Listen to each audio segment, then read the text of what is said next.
noite a todos, a graça e a paz, amém?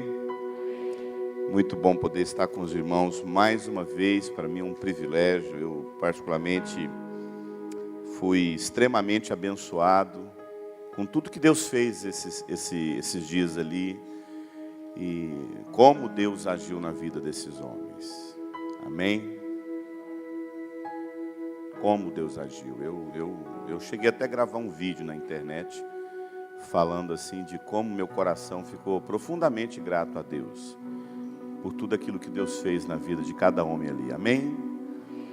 E a minha oração é para que isso permaneça na vida. Amado, nosso desafio nunca vai ser experimentar o que Deus tem para a nossa vida. O nosso maior desafio sempre vai ser permanecer naquilo que Deus fez. Para quem não me conhece, meu nome é Eurípides, eu sou pastor na cidade de Goiânia, de uma igreja chamada Sal da Terra, e eu sou missionário da Jocum. Nós temos uma clínica para restauração, estamos abrindo uma clínica para restauração de pessoas, de casais que estão vivendo até um processo de divórcio, alguém que tem vivido um processo de confusão de identidade, alguém que tem vivido alguma compulsividade em alguma área da vida.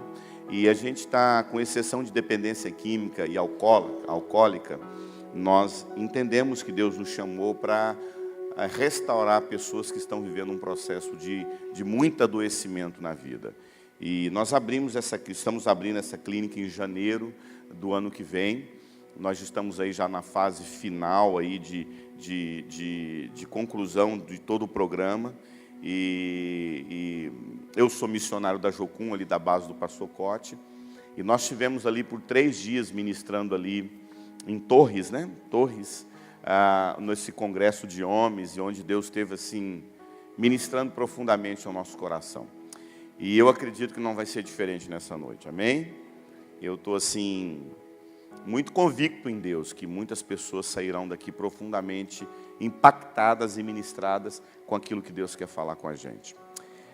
Deixa eu falar uma coisa para os irmãos, antes de entrar naquilo que Deus colocou no meu coração. E eu queria falar justamente com as mulheres. Justamente com as mulheres que receberam esses homens, esses filhos ministrados.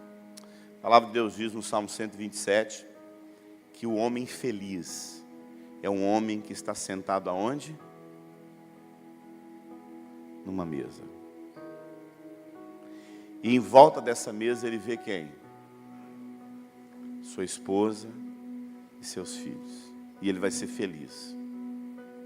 E a Bíblia compara a esposa como uma videira, oliveira. Videira. E os filhos como uma oliveira. Presta atenção no símbolo disso. A Bíblia compara a mulher como uma videira. E a Bíblia compara os filhos como oliveira. O que é a videira, mano? A videira é o que produz o quê? O vinho. O que o vinho, a Bíblia fala que faz? Alegra o coração. A mulher, ela deveria ser e deve ser esse elemento da alegria no lar. Não existe nada mais difícil na vida do que uma mulher amargurada. E muitas das vezes a vida transforma as mulheres em mulheres amargas. Se você for perguntar para mim qual que é o maior inimigo de um homem, para mim o maior inimigo de um homem é a passividade. Nós homens temos a tendência de cruzar os braços e o mundo cair em nossa volta. Nós homens temos uma tendência de sempre deixar para amanhã o que precisa ser feito hoje. E a gente acaba destruindo a nossa família por conta da nossa passividade. E o grande inimigo da mulher é a amargura. Geralmente a vida transforma as mulheres em mulheres amargas. E a Bíblia fala que esse homem bem-aventurado, esse homem feliz, é um homem que ele tem na mesa uma mulher feliz. E significa que esse homem, ele precisa buscar de Deus como criar esse ambiente E a mulher buscar de Deus como viver esse ambiente da alegria.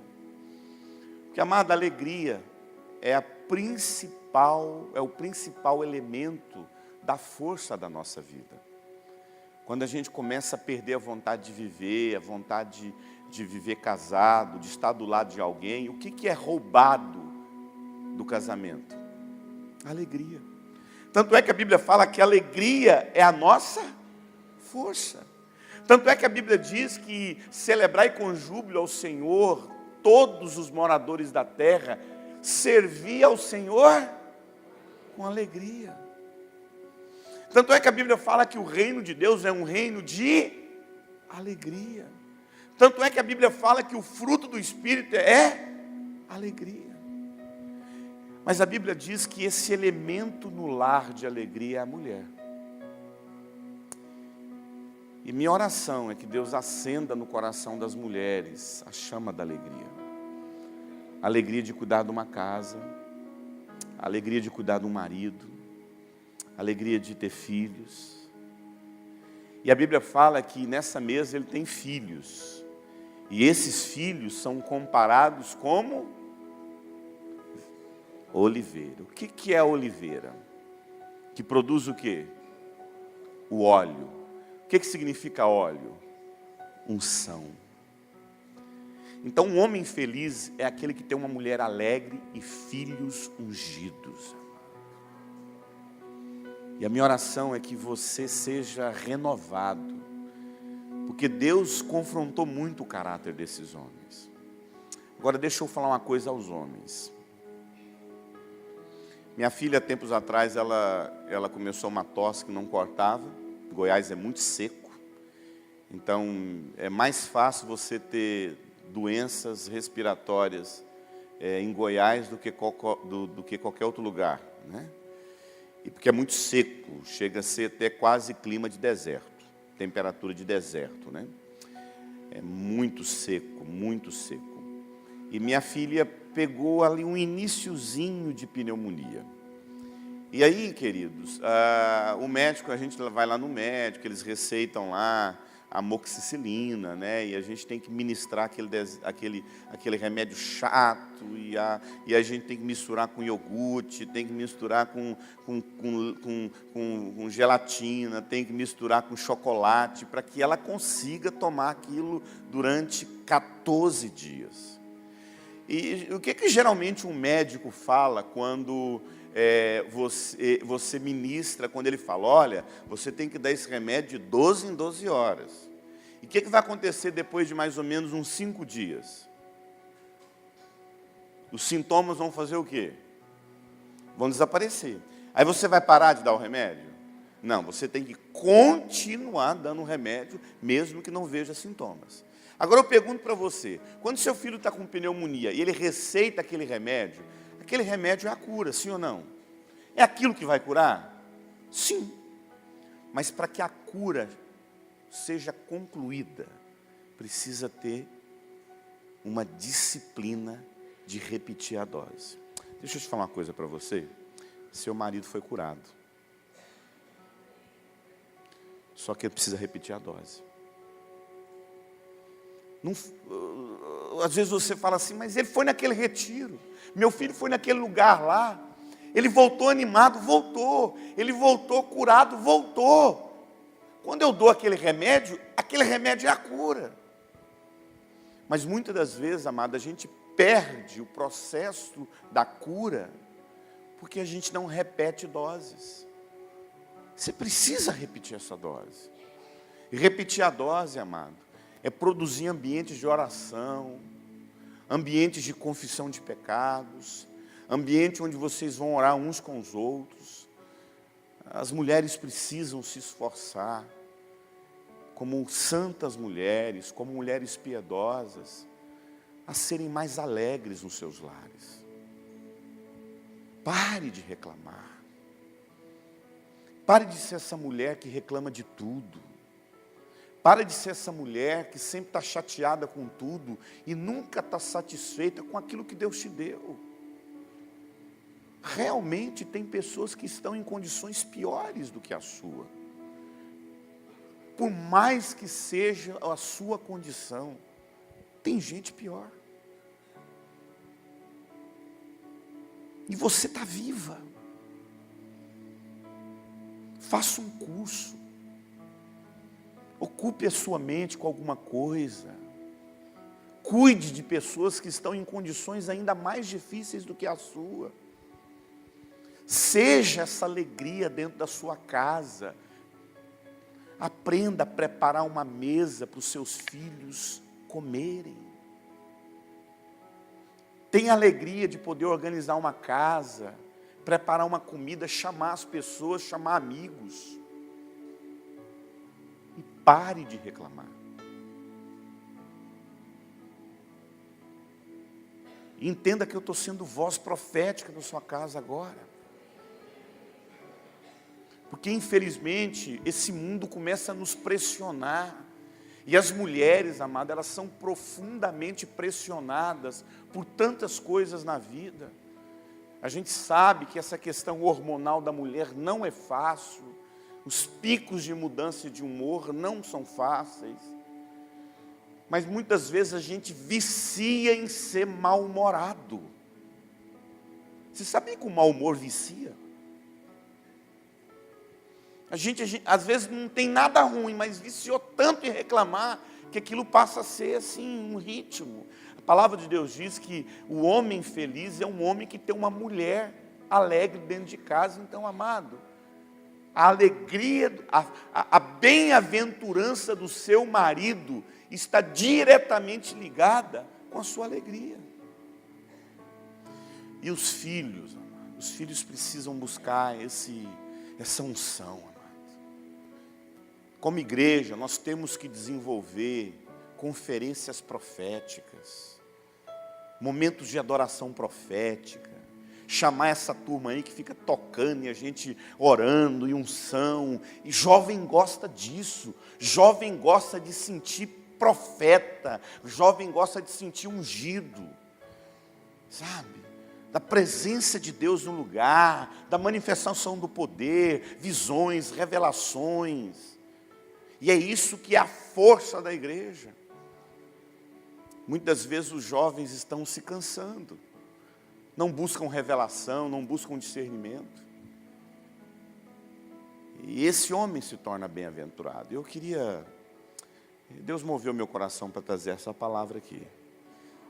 Homens, vocês receberam algo de Deus, amém?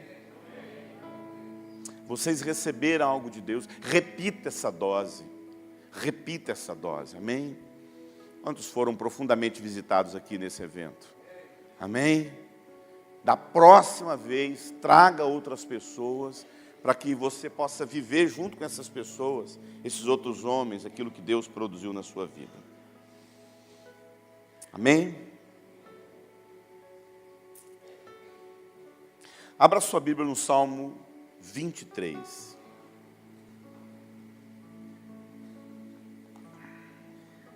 Abra sua Bíblia no Salmo de número 23.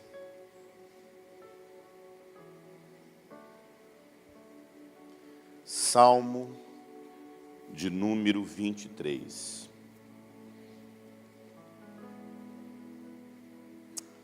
Salmo de número 23. Todos acharam? Amém? Acompanhem comigo essa leitura, enquanto eu leio, os irmãos acompanham. O Senhor é meu pastor, e nada me faltará. Ele me faz repousar em pastagens, Ele me faz repousar em verdes pastos, e Ele conduz a minha vida em águas tranquilas. Ele me restaura o vigor, Ele restaura a minha alma. Ele me guia por veredas de justiça. E tudo que Ele faz é só por amor ao nome dEle. Tudo que Ele guia a minha vida, tudo que Ele conduz a minha vida, é apenas por amor a Ele mesmo. E ainda que eu ande por um vale de trevas, e não somente trevas, mas assim, morte também, eu não temerei perigo algum, porque porque Ele está comigo, a tua vara e o teu cajado me consolam, me protegem. A vara no sentido da disciplina, o cajado no sentido do consolo. Ele me prepara para mim um banquete. E esse banquete é preparado à vista até dos meus inimigos. E Ele me honra. E Ele unge a minha cabeça com óleo, fazendo com que o meu cálice transborde. Se uma coisa eu sei nessa vida, é que a bondade e a fidelidade dEle me acompanharão todos os dias da minha vida. E eu habitarei na casa do Senhor enquanto eu viver. Pai, fala conosco, nós queremos Te ouvir e queremos ser ministrados pela Tua palavra, pelo Teu Espírito, em nome de Jesus, amém. Sabe, irmãos, esse salmo é uma das orações mais lidas em todo o planeta Terra. Das porções da Bíblia Sagrada, talvez esse seja a porção mais conhecida em quase todas as religiões, inclusive as não cristãs. E é interessante que esse é um salmo de um jovem. Um jovem. Davi, quando escreveu o Salmo 23, ele era bem jovem. E eu acredito que possivelmente, ele nem sabia do quanto esse texto iria ser lido por todas as culturas da terra. E talvez, possivelmente, o Davi não soubesse de uma coisa que contém no Salmo 23. O quê? Que o Salmo 23, ele é, literalmente, os processos que nós precisamos viver em Deus para alcançar aquilo que Ele deseja para a nossa vida, que é a capacidade de saber amar.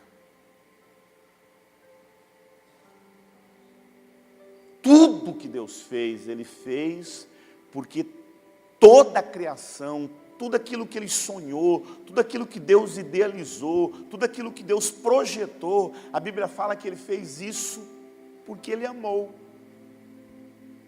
E Ele não só amou, como ele amou primeiro. João fala isso.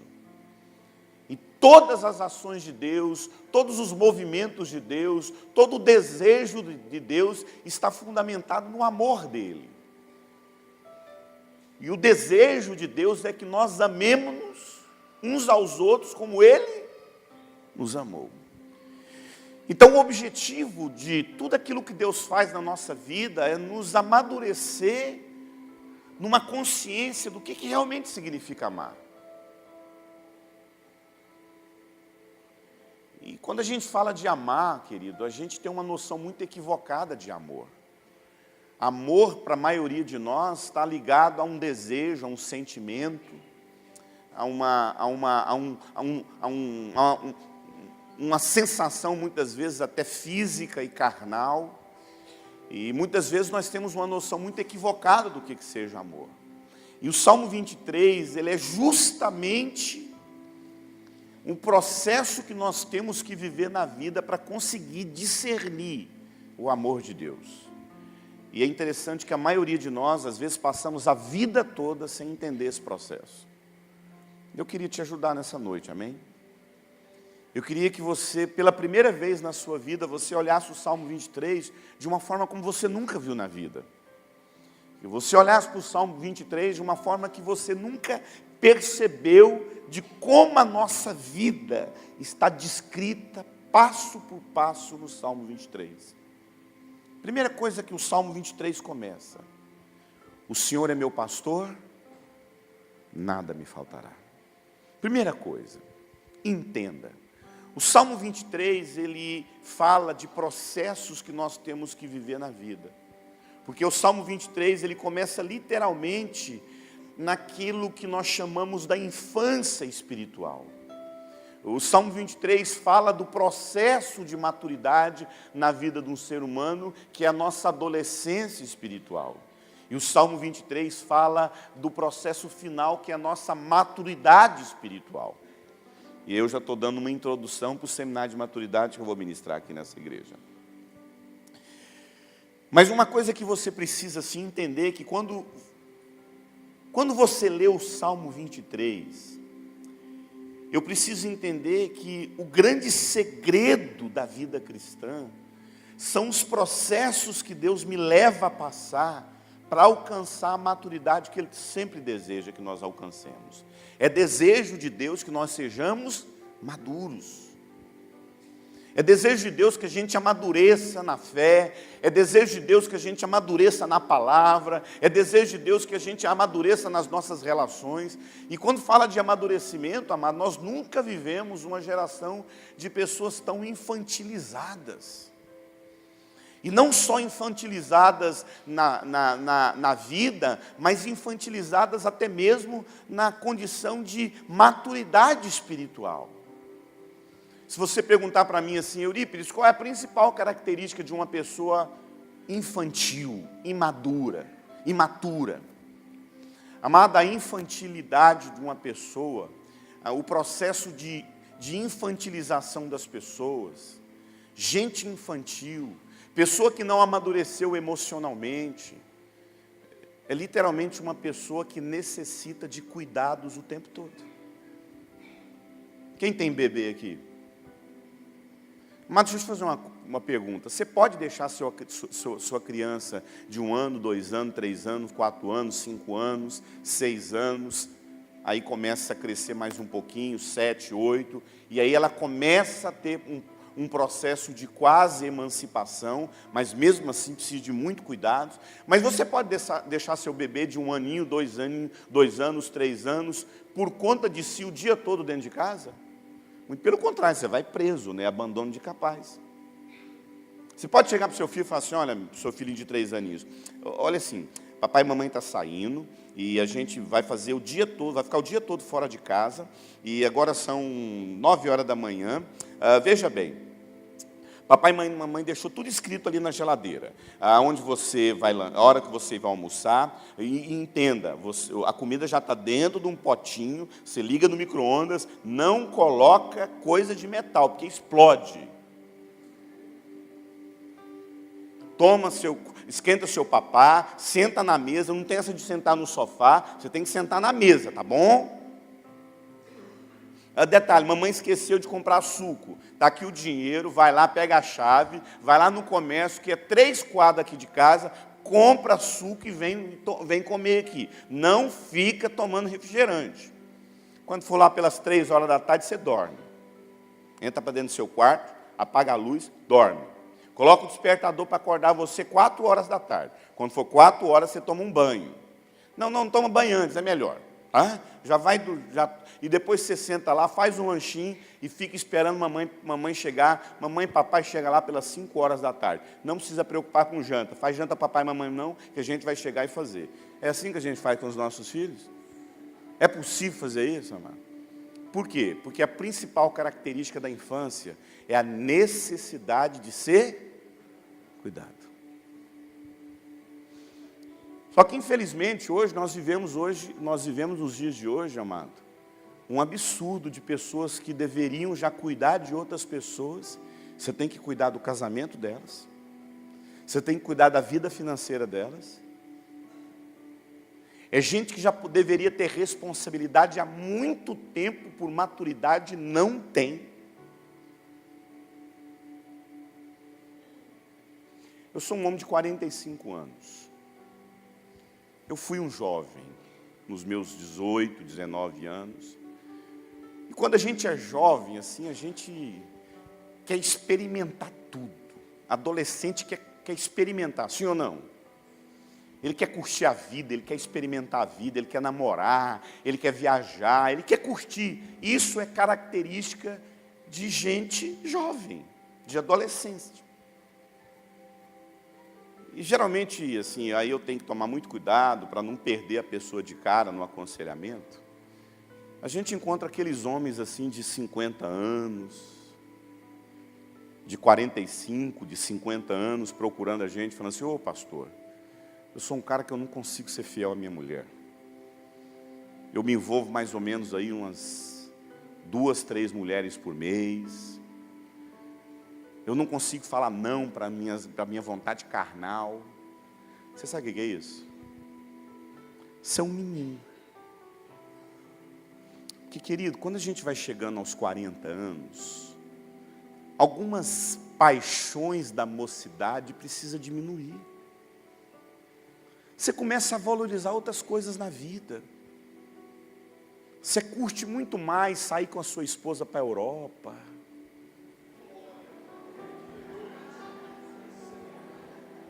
Seu sonho é ficar mais quieto. À medida que você vai envelhecendo, vai chegando à maturidade, você vai querendo ficar mais calmo, sim ou não? Você quer ficar mais em casa. Você quer, até o seu gosto musical começa a mudar. Você gostava de uma barulheira, agora você gosta de uma coisa mais calma.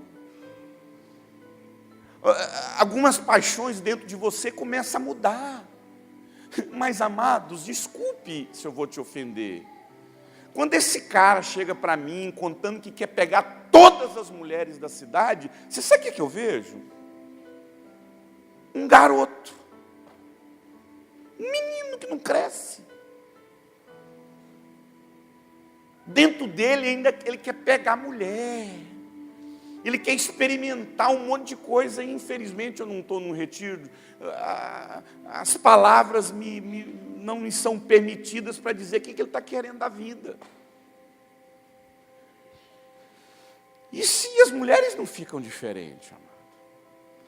Porque você passa 2 horas no aeroporto, você fica assustado com a quantidade de mulheres nos 50 anos, nos 60 anos, que se vestem igual meninas de 15 anos. Eu não estou dizendo que você não pode ser uma mulher bonita, não estou dizendo que você não pode ser bem apresentável, mas o povo está muito mal resolvido. A impressão que se dá é que o povo não quer deixar a infância para trás, a juventude para trás, não quer amadurecer. Salmo 23 começa falando sobre isso. O Senhor é meu pastor. Amado, qual é a época da nossa vida que nada pode faltar, senão a gente morre? A infância. Não pode faltar banho, não pode faltar comida, não pode faltar água, não pode faltar nada. E eu queria que você prestasse atenção no Salmo 23, que realmente, amado, na nossa infância não pode faltar. Faz parte da vida uma criança que tudo na vida dela é suprido. Um bebê tem que ter água, um bebê tem que ter limpeza, um bebê tem que ter higiene, um bebê precisa ser cuidado. E o Salmo 23 fala justamente dessa época da nossa vida, que o Senhor é meu pastor e nada me faltará. Deitar-me faz. Amado, eu te fazer uma pergunta: o que é o pasto da ovelha? O alimento. O que ela faz sobre o próprio alimento? Qual é a época da nossa vida que a gente deita sobre o próprio alimento? Quando a gente é um bebê. Desculpe as mães, mas o bebê não te ama. O bebê não ama a mãe. O bebê ama o quê? O peito. Nenhum bebê depois que mama fala assim: ô mãe, muito obrigado, mãe. Muito obrigado, eu sou grato por você. Se você não existisse na minha vida. O bebê chora pela mãe ou pelo benefício? Então, no início da nossa vida cristã, a gente não vai a Deus por aquilo que Ele é. A gente vai a Deus por aquilo que Ele nos dá. Quando a gente é infantil espiritualmente, amado, a gente serve a Deus porque nada nos falta. A gente serve a Deus porque tem tudo. A gente celebra só as conquistas. A gente celebra só o cheque especial que está sendo pago todo mês sem nunca entrar no LIS. A gente celebra cartões de crédito. A gente celebra carro novo. A gente celebra casa. A gente celebra só o que ganha. Mas isso é infantilidade. Agora, faz parte da vida cristã? Faz. Faz parte da vida cristã como estado infantil, como condição infantilizada. Mas eu não posso dizer que isso é maturidade. Você nunca pode dizer que é uma pessoa madura, dizendo que você é feliz por aquilo que Deus te dá. Porque uma criança não é madura e tem tudo. Hoje você liga a televisão, as pessoas só celebram a Deus por aquilo que elas ganham. A gente tem até adesivo para isso. Deus é fiel, amado. E esse Deus é fiel sempre está associado com alguma coisa que ganhou. A gente não vê Deus é fiel numa bicicleta. A gente não vê Deus é fiel num Fusca, entendeu? A gente só vê Deus é fiel numa Land Rover, a gente só vê Deus é fiel numa Cherokee. A gente vê Deus é fiel num carro novo, tirado da casa. A gente teria que começar a pensar na fidelidade de Deus em outros aspectos. Porque afinal de contas Ele é o meu pastor e nada vai me faltar. Então deixa eu falar uma coisa para você. Deus quer a sua maturidade, amém? Então nada vai te faltar. Não vai te faltar uma pessoa que te ajuda, mas também não vai faltar uma pessoa que te atrapalha. Ele é o seu pastor, ele não vai faltar nada na sua vida. Não vai faltar quem te aplaude, mas não vai faltar quem te critique. Não vai te faltar quem é fiel, mas não vai faltar o traíra também. Não vai faltar saúde, mas também não vai faltar enfermidade. Vai ter enfermidade. Porque Ele é o meu Senhor. E só Ele sabe realmente de o que eu preciso em cada fase da minha vida. O Senhor é o meu pastor e nada me faltará. Deitar-me faz em verdes pastos, amado. Amada, a ovelha, ela não tem consciência do pastor. Você acha que uma ovelhinha chega na frente de um pastor? Nós estamos aqui no sul, né? Esse mundo das ovelhas, isso é muito palpável para nós, né? Mas nenhuma ovelha chega assim, em reunião na frente do pastor, fala, olha, nós estamos aqui para te agradecer, porque assim, você não deixa nos faltar nada, nós temos um pasto maravilhoso, a gente tem águas tranquilas. Uma ovelha faz isso, amado. Por quê? Porque a ovelha não é compatível ao pastor. Pastor é gente, ovelha é bicho. Amada, a ovelha é um ser tão consumidor, que se você não tirar a ovelha do pasto, o que ela faz com o pasto inteiro? Ela acaba com o pasto. E ela dorme?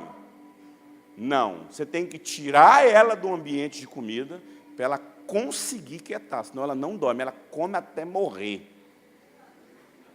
Não morre porque a comida acaba. Mas se tiver comida, ela come.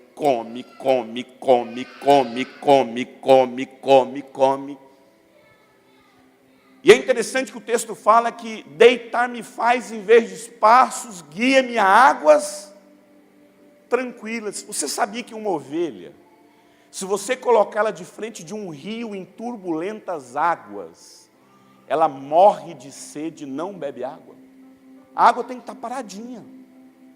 Se você colocar uma ovelha na frente de um rio e fica correndo, querido, ela não bebe a água. Porque ovelha só funciona quando tudo está calmo. E nós temos que entender que a gente tem que evoluir, amado. A gente tem que sair desse ambiente de pastos verdejantes, de águas tranquilas, e deixar Deus te levar para um outro ambiente. Porque o texto fala, Ele é o meu pastor e nada me falta, me leva em águas tranquilas, refrigera a minha alma, e Ele me leva, Ele me guia a uma vereda de justiça. Então essa ovelha que estava em pastos verdejantes, que estava em águas tranquilas, que estava numa condição que nada lhe falta, de repente ela é levada aonde? Para uma vereda. Quem sabe o que é uma vereda? Quem poderia gritar em voz de muitas águas, o que é uma vereda?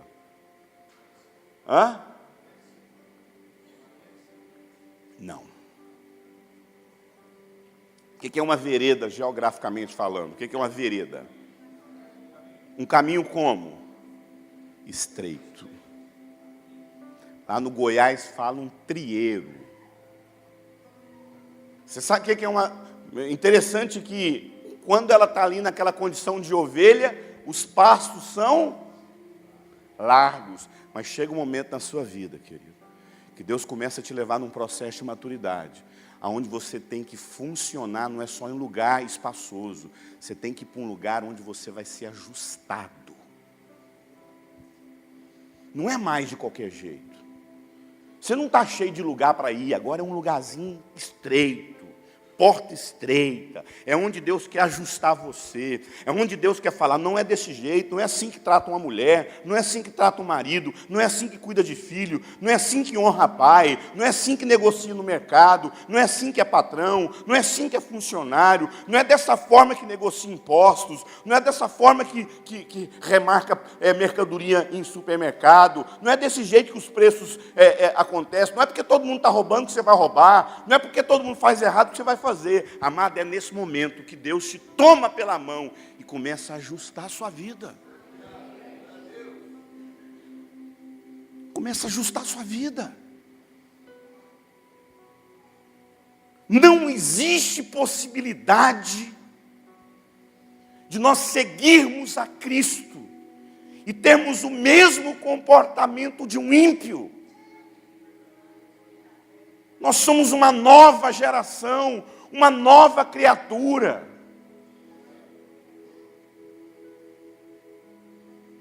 A maneira como nós cuidamos de uma mulher, a maneira como nós empenhamos uma palavra com uma mulher e vamos até o fim nessa palavra. Chega da gente ver pessoas que não conhecem a Cristo com mais caráter de alguém que conhece.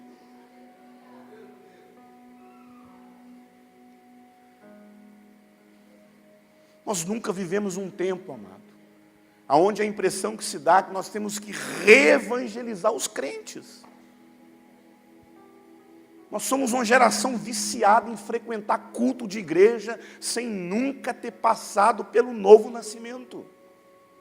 Sem nunca ter experimentado uma mudança radical nos nossos valores, nas nossas convicções, no nosso caráter. Vivemos de performances, de roupinha de crente, de culto evangélico, sendo que vida cristã, em última instância, é o que se faz dentro de 4 paredes numa reunião. Em última instância, se você perguntar para mim, Eurípides, o que é vida cristã? Entenda, não é isso aqui, ó. Esqueça isso em nome de Jesus. Isso aqui é apenas um lugar que a gente se reúne para encontrar uns aos outros. Para matar saudade, para cantar umas músicas boas, para cantar uns corinhos, para a gente se encontrar, para dar uns avisos. Vida cristã é tudo que acontece lá fora.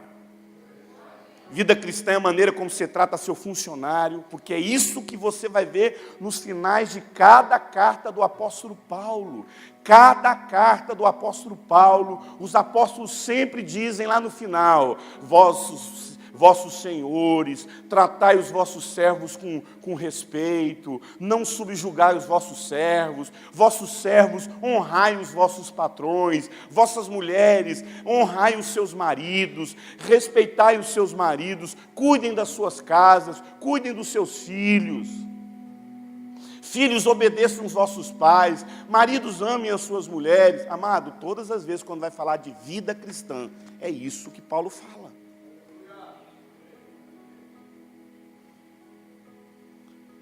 Mas vida cristã se resumiu em cantar música, ouvir pregação, cantar música, ouvir pregação, cantar música, ouvir pregação. E a gente fala que católico que é religioso. Amado, nós somos tão religiosos como qualquer igreja, qualquer religião que você vê fora. Porque quando a gente entra por aquela porta, a gente é tomado por uma sensação de que agora eu vou buscar Deus. Você não tem que pensar igual a mim. Mas a cada dia eu estou mais convicto que eu ouço Deus, canto para Deus, adoro a Deus, busco a Deus, muito mais lá fora do que aqui dentro. Eu vou ser sincero para você, os momentos que eu menos ouço Deus é em reunião de crente.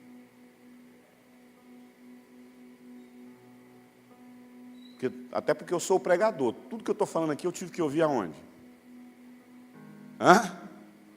Lá fora. Era para ser assim com todo mundo.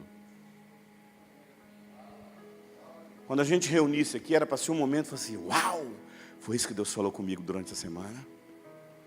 A hora que o irmão cantasse uma música, meu pai, essa música ficou na minha cabeça a semana toda. A hora que você abraçar seu irmão, meu irmão, você já sabia que a semana você orou por ele, você encontrou com ele, você ministrou. Mas, amado, a gente vive essa vida religiosa. Então, amado, vereda de justiça fala realmente naquilo que está escrito em Hebreus 12. Foi para a disciplina que ele nos chamou. Se vocês são chamados para serem filhos de Deus, quem aqui foi chamado para ser filho de Deus? Amém, amado?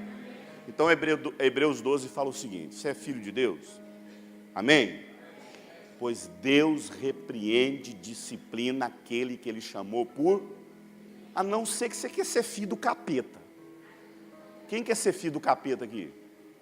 Se você não quer disciplina de Deus na sua vida, vira filho do cão. Que aí você faz do seu jeito, e aí é passos largos. Você está entendendo? Aí você vai, quando a água falta, você canaliza na água do outro lá e fica tendo mais água nos seus passos, entendeu? Você vai lá, arranca um pouco da grama do outro para a sua grama ficar melhor. Aí é do seu jeito, é de qualquer jeito mesmo, pronto. Você passa a perna em todo mundo. Mas no reino de Deus não, amado. No reino de Deus é... Mas presta atenção. Se você não desiste da sua vida infantil, de achar que Deus tem que te dar tudo, porque o Senhor é meu pastor e nada me faltará, até o momento que você é criança. Porque depois que você cresce, falta. Falta. Falta ou não falta? Falta. Mas se você não foi levado se você realmente entendeu que você precisa crescer, que você precisa amadurecer, e você precisa de entrar numa vereda de justiça, mas na vereda de justiça, onde Deus quer, a vereda é esse caminho estreito, onde Deus começa a estreitar você, onde você começa a entender que as coisas não são do seu jeito, mas mesmo assim você ainda endurece o seu servir, você ainda se torna duro de coração e não se submete àquilo que Ele quer te ensinar. Porque presta atenção, a vereda da justiça é Deus sentando com você, é Deus andando com você, só vocês dois. Eu te ensinando.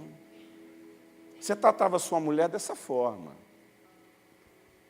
Antigamente você levantava de manhã cedo, enfiava seu filho numa creche e acabou. Com mulher de Deus não é assim. Antigamente você não podia ver uma colega de trabalho carente que ali você ia suprir a carência dela sem pensar duas vezes. Agora não é assim mais, fulano. Aí Jesus começa a te ensinar. Mas você resolve não aprender. Seu coração se torna obstinado. Não, Deus. É do meu jeito. E aí Deus te leva para um outro ambiente. Qual é o ambiente? O vale da sombra da morte. Se você não se submete ao ensino de Deus no caminho estreito, você vai para o vale. E posso falar uma coisa para você? Por conta da nossa natureza caída, é muito difícil a gente aprender na vereda. Todo mundo tem que passar por um vale. Esse vale chega na vida de todo mundo, amado. O texto sagrado fala, e é muito forte isso, e eu sei que nós vamos falar sobre isso, ainda que eu ande por um vale de sombra e morte. Sabe o que é o vale, amado? O vale é onde você enfrenta os seus pecados ocultos. O vale é onde você enfrenta as suas dores. O vale é onde você enfrenta seus medos, seus traumas. O vale é esse lugar onde Deus te leva, amado. E eu sei que esse dia mau chega na vida de todo mundo. Mas você precisa entender que esse momento de dificuldade, esse momento de exposição, esse momento onde todo mundo está vendo o quanto você errou, esse momento que você tem que você expôs o seu pecado, expôs o seu medo, entenda, esse processo faz parte da nossa vida. São esses momentos que mais cooperam para a nossa maturidade. Porque é nesse momento, amado, que a Bíblia fala, teu cajado, a tua vara e o teu cajado. Amado, nesse momento eu vou falar uma coisa para você, põe um negócio na sua cabeça, vale é lugar que você tem que aprender a ser consolado por Deus. Eu estou passando por um vale, ninguém me consola, está de bom tamanho, é isso aí mesmo, é Deus que tem que te consolar. Quando você começa a entender que é Deus que vai te consolar, que é Ele que precisa ensinar para você as coisas. Rapaz, eu estou passando por um vale, mas parece que assim, é nesse momento que eu estou sentindo assim a mão de Deus, e está difícil. Pois é, o cajado não vai faltar também, irmão. A vara não vai faltar no seu lombo, mas o cajado não vai faltar. Porque a vara fala do quê? E o cajado fala do quê? O cajado, amado, é o pastor que pegava a ovelha pelo pescoço e trazia para perto dele. Mas a vara, amado, é quando a ovelha estava disciplinada, ele no couro.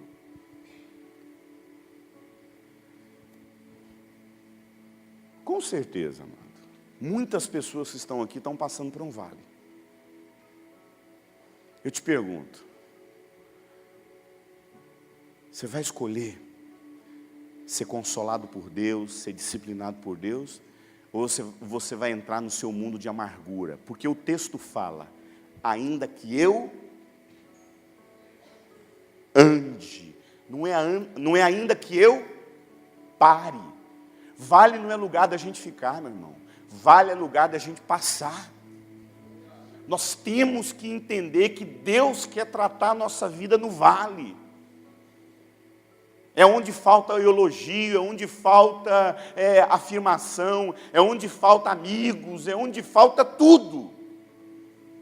Só não pode faltar o quê? Deus nesse processo. Porque Ele, é interessante que o texto fala o seguinte, olha que maravilha. Mesmo que eu ande por um vale de trevas e morte, eu não temerei perigo algum, pois Tu estás comigo. E quando você não entender que a sua maior necessidade, quando você passa por um momento de vergonha, é entender, o principal objetivo é entender que é Ele que está com você. Eu conheci um homem, ele entrou em contato comigo, andou quilômetros para chegar na minha cidade, para ter um aconselhamento comigo. E aquele homem foi lá e ele começou a falar da vida de adultério que ele tinha.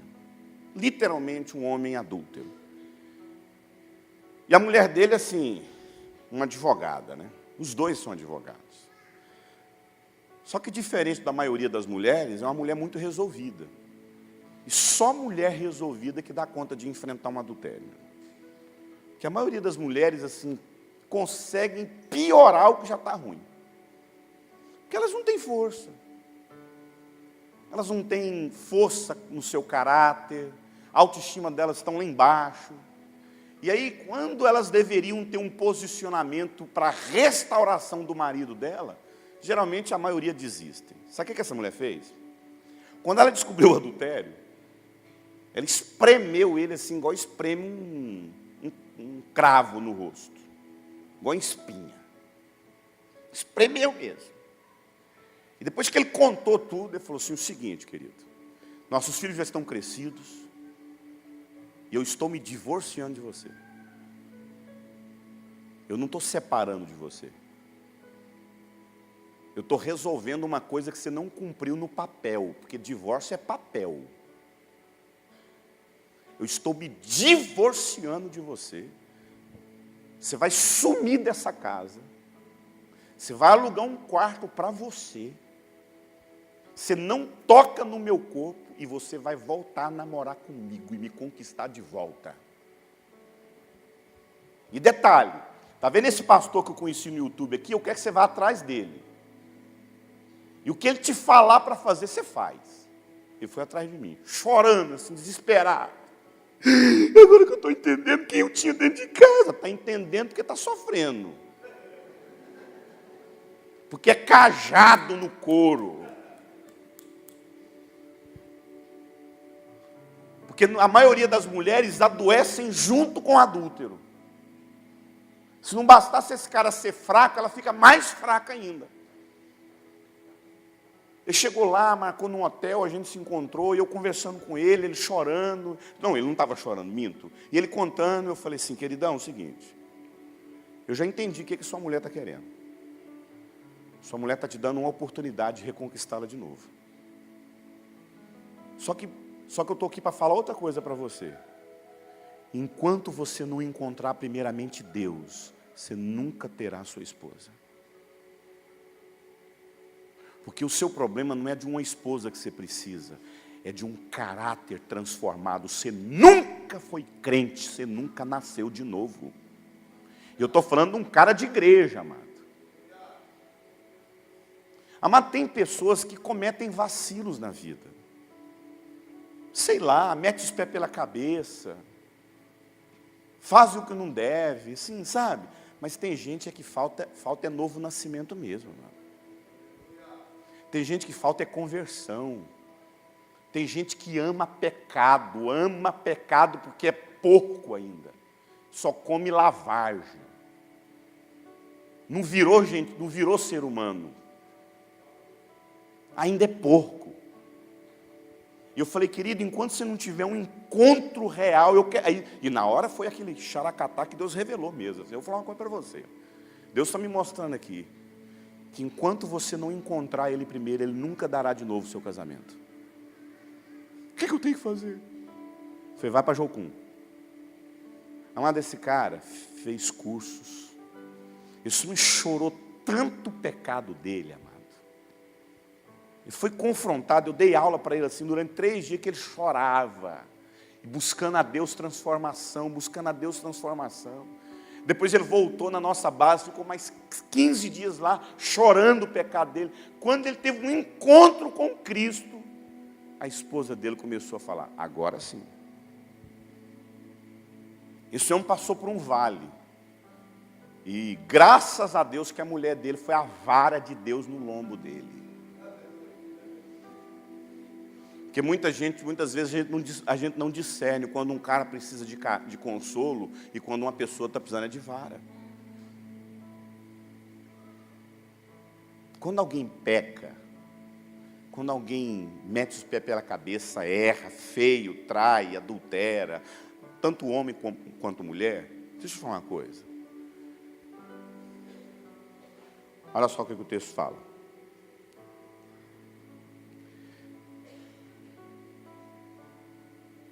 A tua vara e o teu cajado. Quem está no vale, primeira coisa é vara, para depois cajado. O cajado só vem depois que você vê que a pessoa está assim, chorando mesmo. Eu falei, meu Deus, restaura. Eu vi um cara assim, que ele estava passando por um processo de tanta dor na vida dele, que ele nem assim... Amado, ele nem chorava mais, ele gemia. E o gemido dele tinha até canção. Ele fazia assim, ó.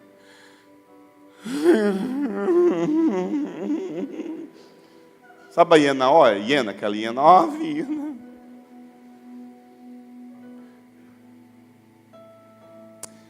Presta atenção. Mesmo que eu ande por um vale de sombra e morte, não temerei mal algum, porque tu estás comigo. Olha aqui para mim. Enquanto você não entender que no vale, o principal processo que Deus te trata no vale, não é desejar o casamento restaurado, não é desejar a empresa restaurada. O vale que a gente passa não é para melhorar a nossa vida. O vale que a gente passa não é para a gente ter uma condição de vida melhor. O vale que a gente passa não é para que a nossa vida seja melhor. O vale que a gente passa é para a gente ter um encontro real com Ele. Uma vez eu estava chorando na presença de Deus, pedindo para Deus restaurar um relacionamento que eu acreditava. E era tudo que eu acreditava, eu chorava. E Deus fez uma pergunta para mim na hora, assim, que me destruiu. Ele falou assim: você está pedindo essa pessoa aí? Minha graça te basta? Será que Deus basta na nossa vida, mano? Não, Deus, o Senhor não basta não. Tem que ter dinheiro, tem que ter mulher, tem que ter patrimônio, tem que ter... Será que Deus é suficiente na nossa vida, mano? Será que no final das contas a gente busca a Deus por Ele apenas ou pelo benefício dEle? Será que a gente ainda continua ovelha inconsciente? Será que nós temos consciência de quem Deus é? Ou a nossa vida se resume apenas nos benefícios que Deus tem para nos dar? Será que a gente só sabe falar com Deus de pasto? Será que a nossa verborréia com Deus é só de nada me falta, me dá pasto, me dá grama, me dá água tranquila, me deixa em paz, me dá paz, eu quero tranquilidade. Não, amado. Deus, eu quero conhecer o seu caráter, eu quero conhecer a tua vontade, eu quero conhecer o seu coração, e nem que eu tenha que passar por processos de vale, nem que eu tenha que ser ajustado num caminho, mas eu quero conhecer o teu coração.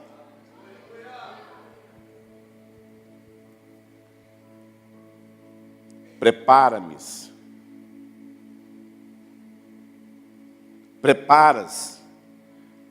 uma mesa na presença dos meus inimigos.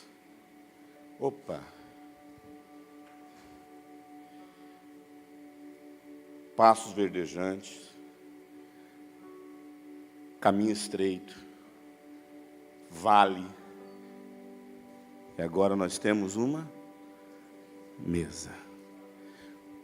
Tem como uma ovelha sentar nessa mesa? Hã? Ovelha senta em mesa? Quem senta em mesa? Seres humanos, família, filho, pai. Então no Salmo 23, você começa como ovelha, mas amadurece e vira gente. Você amadurece, amado. E aí você é sentado numa mesa, na presença dos seus inimigos, para você bater no peito e falar: passei pelo vale, agora a minha vitória tem sabor de mel. Beijinho no ombro para vocês. É isso? Não. O que eu disse que a maturidade que Deus quer nos levar é qual maturidade, amado? Qual maturidade, amado? Maturidade de amar. Eu te faço uma pergunta. Prepara-me uma mesa na presença dos meus inimigos. Quem na Bíblia preparou uma mesa na presença dos inimigos dele? Jesus.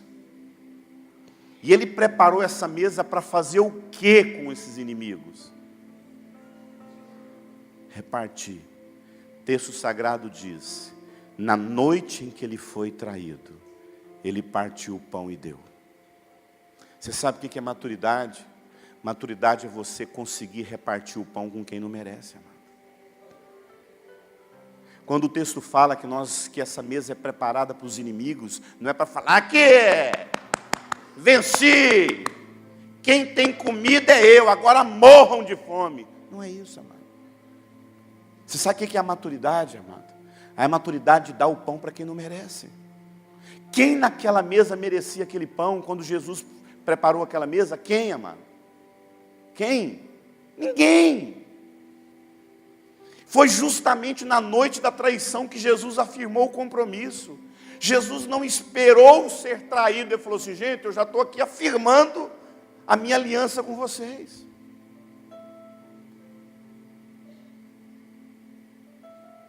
Nós nunca vivemos uma geração onde as pessoas celebram as suas conquistas para si mesmas. Paulo chegou um momento na vida dele que ele estava em crise, ele não sabia se ele morria e ia para Cristo, ou ele ficava com os irmãos. Ele falou assim: eu resolvi ficar com os irmãos, para cooperar com a alegria e com a saúde espiritual de vocês. Amado, uma igreja que não entende que essa mesa aqui, amado, é uma mesa para quem não merece.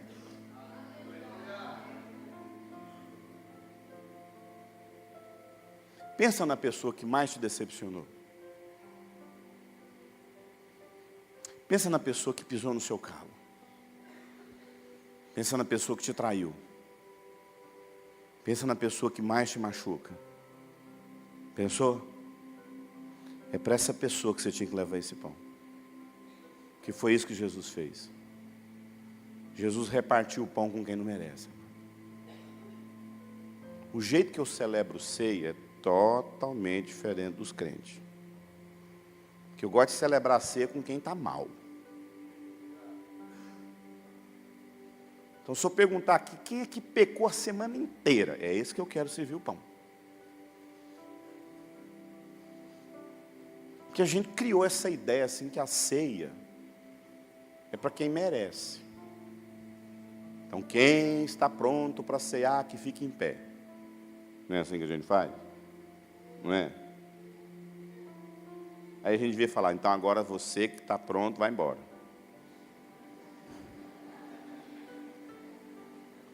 Os doentes, os que vão trair, os adultos, fica tudinho aqui que a gente vai cear agora com o povo que precisa mesmo. Porque deixa eu fazer uma pergunta para você, irmão. Quando você monta uma mesa, Jesus montou essa mesa para nós. E Ele montou para a gente que Ele afirmou a aliança dEle. Ele montou para pessoas que Ele falou: olha, eu morri por você. Quando você não come dessa ceia, você está dizendo o que para Jesus? Você não morreu para quem? Por mim. E a Bíblia fala assim, que tem muitas pessoas que eles comem e bebem indignamente.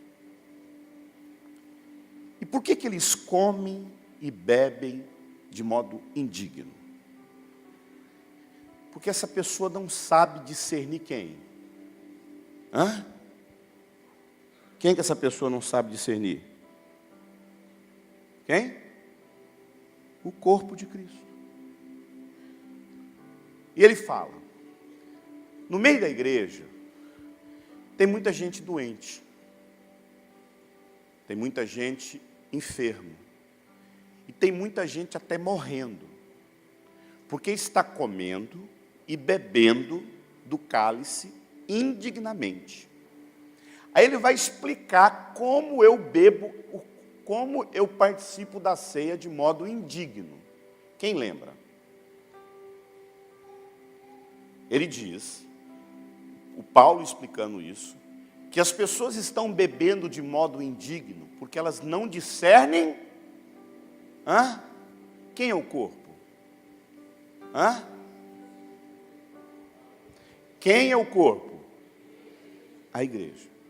Então presta atenção. Comer esse pão de modo indigno é não entender o que está se passando na vida do meu irmão. Porque tem muita gente doente, tem muita gente enferma e tem muita gente dormindo e nós não estamos discernindo o corpo. E é isso que é comer de modo indigno. Só que a gente faz o seguinte, a gente consagra a semana toda. Hoje é dia de ceia. Eu vou consagrar, hoje não peco. Aí vou pegar o pão para mim. Aí eu como desse pão. Quem que é esse pão? Quem que é esse pão? Vou perguntar de novo, porque ficou misturado. Você está vendo tanto que a nossa mente está dividida? Eu vou perguntar de novo. O que representa esse pão? Está vendo? Ficou assim, ó. Jesus quer o corpo de Jesus, corpo. Deixa eu explicar para você. O pão representa o corpo de Cristo. Amém? Quem é o corpo de Cristo? Então quem que é esse pão? Quem que é a igreja? Então quem que é esse pão? Pronto, mudou tudo agora na nossa cabeça. Só por esse entendimento você vai começar a entender que ceia é algo totalmente diferente do que a gente pensa.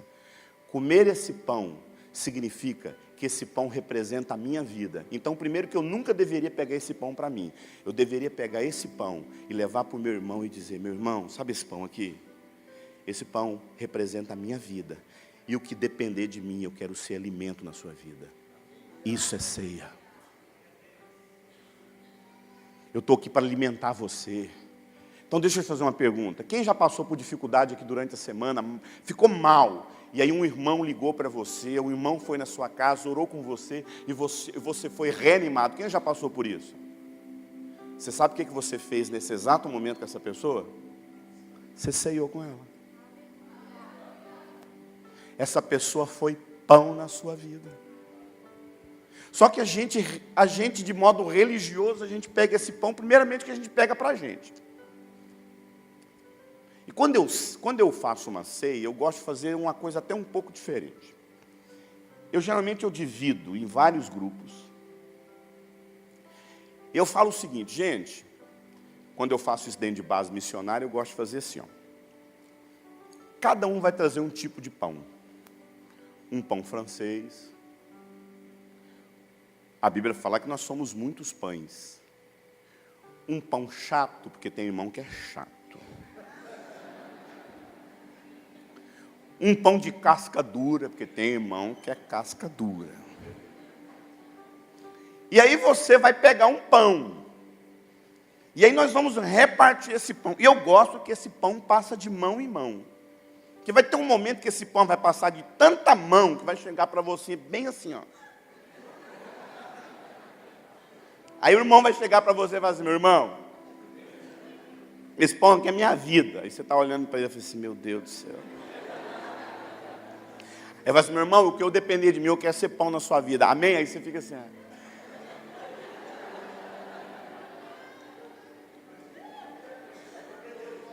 está tudo certo. Diga para o seu irmão do lado: está tudo certo. Você sabe por quê? Porque tem irmão que, por mais difícil que seja, a gente tem que engolir ele.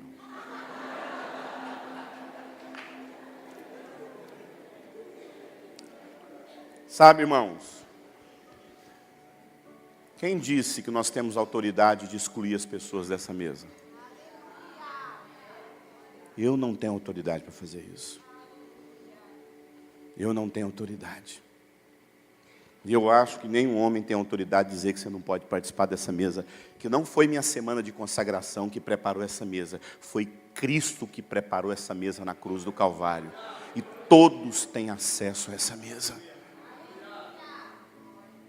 Como é que está seu coração? Eu acho que o problema, deixa eu te falar uma coisa. Eu acho que o problema não é não ter acesso a essa mesa. Eu acho que o problema maior não é proibir as pessoas de cearem, porque elas estão em pecado. Eu acho que o problema maior é quando a gente não acessa quem? O irmão. É quando a gente não está sendo alimento na vida um do outro. É quando a gente não dá vida um para o outro. O Paulo fala, amado, que a nossa vida é como um espetáculo. Eu fiquei impressionado porque semanas atrás eu fui com a minha filha no circo. E minha esposa, meu menino estava viajando e não foi. E teve uma hora assim que eu comecei a ver os como é que fala? Os trapezistas, né? Trapezistas. E eles davam aquele pulo e pegavam na mão do outro, aí davam um pulo e agarravam no meio, assim, no braço um do outro. E eles eram fortes, assim, sabe? Mas teve uma hora, querido, que um braço soltou.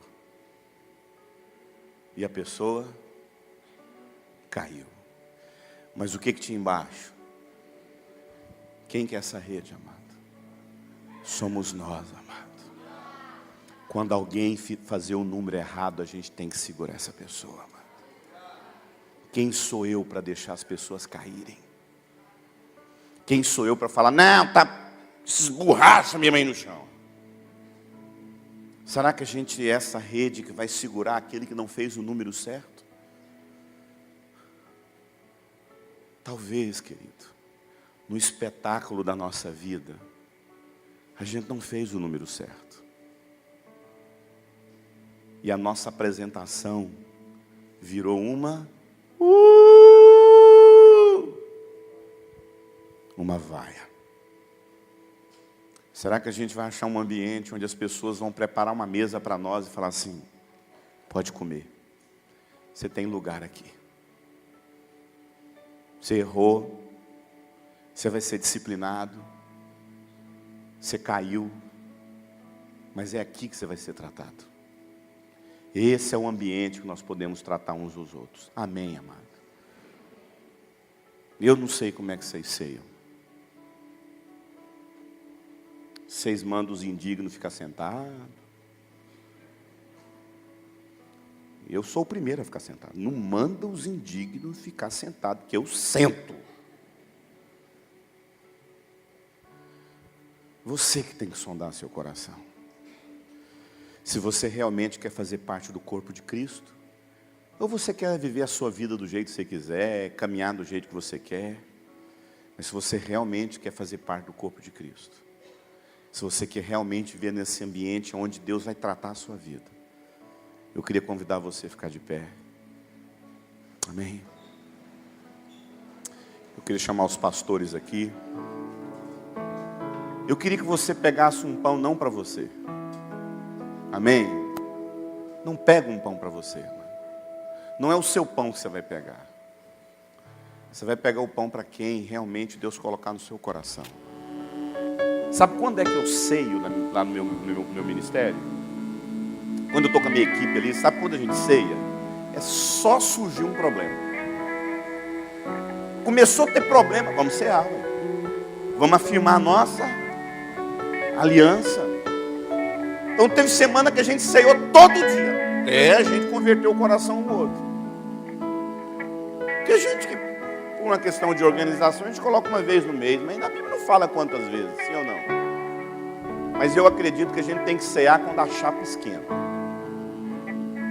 Deixa eu te fazer uma pergunta. Você já teve coragem de cear com a sua família? A hora que os filhos estão brigados, a esposa está nervosa, vamos cear aqui agora. Sei lá, pega um copo d'água, pega uma goiaba, porque às vezes está faltando pão. Eu já vi índio cear com suco de piqui e mandioca. Mas nesse momento, amado, nós temos esse pão aqui. Esse pão foi moído? Esse pão era trigo? Foi moído? Foi amassado? Foi triturado? Foi levado ao fogo? Virou o quê? Deixa eu fazer uma pergunta. Na sua vida, você foi moído? Você foi amassado? Você foi ao fogo?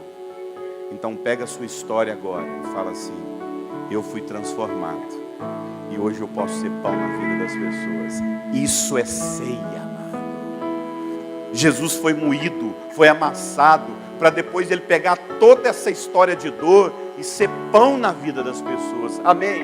Pega a sua história de vergonha, pega a sua história e conte para as pessoas: Ele me restaurou e hoje eu sou pão na vida das pessoas. O texto sagrado diz que Jesus Cristo, naquela noite, ele fez uma oração agradecendo, e ele cantou uma canção, a gente já fez isso. E a Bíblia fala que ele deu graças e partiu o pão. E nós queremos consagrar esses elementos como símbolo do corpo de Cristo e da morte dele. O texto sagrado diz que: porque eu recebi do Senhor o que eu também vos entreguei. Que o Senhor Jesus, na noite em que ele foi traído, ele tomou o pão e partiu. E disse: esse é o meu corpo que é dado por vós. De semelhante modo, ele tomou o cálice e disse: esse é o símbolo da nova aliança que eu faço com vocês. Pai, nós agradecemos por essa mesa que o Senhor preparou. Foi o Senhor que preparou essa mesa para nós, Senhor. Essa mesa não foi preparada por homens. O Senhor preparou essa mesa para nós. E hoje nós temos acesso a essa mesa pelo perdão dos nossos pecados, na cruz e no sangue que foi derramado na cruz em favor por mim e por você. Não há mais inimizades entre nós e Deus. O muro de inimizade foi quebrado. Nós não somos mais inimigos de Deus. Ele reconciliou consigo mesmo o mundo. E se Ele destruiu toda a barreira de inimizade, eu gostaria que você agora procurasse alguém e com muita alegria, porque o texto sagrado diz que a mulher, aquele homem feliz e bem-aventurado, ele tem filhos em volta dessa mesa. E esses filhos são ungidos, e essa mulher é alegre. Então nessa alegria, eu gostaria que você agora procurasse uma pessoa com muita alegria no coração. E vocês compartilhassem desse pão. Saia do seu lugar, procura uma pessoa que talvez você nunca ceiou com ela. E fala, olha, esse pão aqui eu descobri que é a minha vida. E eu vou ser alimento na sua vida. Faça isso agora, em nome de Jesus. Vamos celebrar, vamos comer do pão e compartilhar do cálice. Faça isso agora, em nome de Jesus.